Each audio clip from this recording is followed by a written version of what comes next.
ఇప్పుడు పదం స్వేచ్ఛ. నా స్వేచ్ఛ నాకుంది, దగ్గు వస్తుంది ఉమ్మేస్తా. అలాగే దగ్గు వచ్చినప్పుడు కొంతమంది ఉమ్మేయలేదు కదా, స్వేచ్ఛ ఉంది అంటే శరీర పరిస్థితిని బట్టి చేస్తాడు, అంతే కదా. అంతేగాని దగ్గు వచ్చింది, దగ్గు కారణం వచ్చింది, దానికి ఏమిటి కారణం అని మూలాన్వేషణ చేయాల్సిన అవసరం లేదు. ఎందుకు డాక్టర్ గారు ఇచ్చింది నమ్మి నువ్వు వాడేస్తున్నావు, లేకపోతే నువ్వు వచ్చింది నువ్వే డాక్టర్ అయితే నువ్వు నమ్మి ఇస్తావు. అప్పుడు తగ్గవచ్చు తగ్గబోతుంది వేరే విషయం. ఈ క్రియలో పురుష భేదం ఉంది కదా, దానిలో శ్రమ ఉంది కదా, ఆ శ్రమలో ఒత్తిడి లోనవుతున్నావు కదా.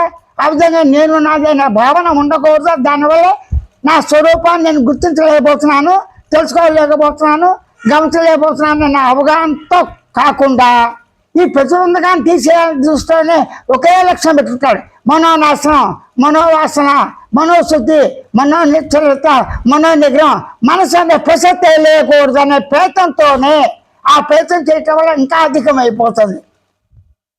నువ్వు చేసే పాపాలు తలుచుకుని ఈ పాపాలు ఎప్పుడు పోతాయంటే పాపే, పుణ్యాలు పెరుగుతాయంటే పెరగవు.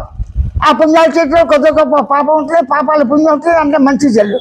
నువ్వు చేసే ప్రతి పని మంచిది అయినప్పటికీ ఎంతో కొంత చెడు ఉంటుంది అవతార దృష్టిలో. పొరపాటు నువ్వు చేయొచ్చు, దీనిలో వెళ్ళిపోతుంది, జీవితం వ్యర్థం అయిపోతుంది. జీవితం సార్థకం చేయాలి. జీవితం అంటే మానవుడు మానవ జీవితాన్ని ఏ సెకండ్లో ప్రాణం పోతుందో, ఏ సెకండ్లో పుడతాడో చెప్పలేదు. కానీ పుట్టుకు తెలుస్తుంది క్రమంగా, చావు కూడా క్రమంగా తెలుస్తుంది. కానీ బాధ్యతలు, తను చేసే పనులు సంపూర్ణంగా ఉండవు కదా, కర్తవ్యం. కానీ ఇక్కడ కర్తవ్యం ఉంది, నేను ఉన్నాను ఉనికి అవగాహనతో, నేను ఉన్నాను చైతన్యంతో, నేనున్నాను ఆనందంతో, నేనున్నాను మౌనంతో, నేనున్నాను పరిపూర్ణంగా ఉన్నాను అని స్వేచ్ఛగా ఆ పదాలతో ఆ శబ్దాలతో నేను గుర్తించి గమనించి ఊరక ఉండవచ్చు. అంటే గమనించామని గమనించినట్టనే స్వతసిద్ధంగా సొంతంగా స్వతహాగా ఉన్నట్లుగానే ఉనికి ఉన్నది. ఆ ఉనికి సత్పదార్థం సత్యం అట్లా ఉండటమే సత్యానుభవం, అది ఆత్మానుభవం అని స్వయంగా గమనించి గుర్తించి తెలుసుకుని ఊరకం ఉండవచ్చు. ప్రబోధ సూచనతోనే నిర్గుణ చైతన్య ఉన్నదాన్ని ఉన్నట్లుగానే లక్షణాలతోనే స్వయంగా గుర్తించి గమనించి తెలుసుకుని ఊరకం ఉండమని మాత్రమే ప్రకటిస్తున్నాడు. ఇది ప్రతి వారికి సహజమే.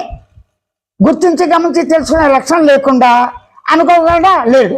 అదే గుర్తించి గమనించే లక్ష్యంతో దేహంగా ఉన్నవాడు ఆ దేహాన్ని గమనించి గుర్తించేవాడుగా తాను ఉంటూనే తాను గుర్తించి గమనించే లక్ష్యాలతో తాను ఉన్నట్లయితే ఉన్నాడు కాబట్టి అట్లుంటే అంటే గమనించేవాడుగా నేను ఉన్నాను, అట్లుంటేనే స్వయం గమనిక. తెలుసుకునేవాడుగా నేను ఉన్నాను, అట్లుంటేనే నన్ను నేను తెలుసుకోవడమే స్వయం జ్ఞాన గమనిక. సూచన గమనిక, సూచనని గుర్తించి గమనించి తెలుసుకోవచ్చు కాబట్టి అట్లుంటేనే స్వయం సూచన గమనిక.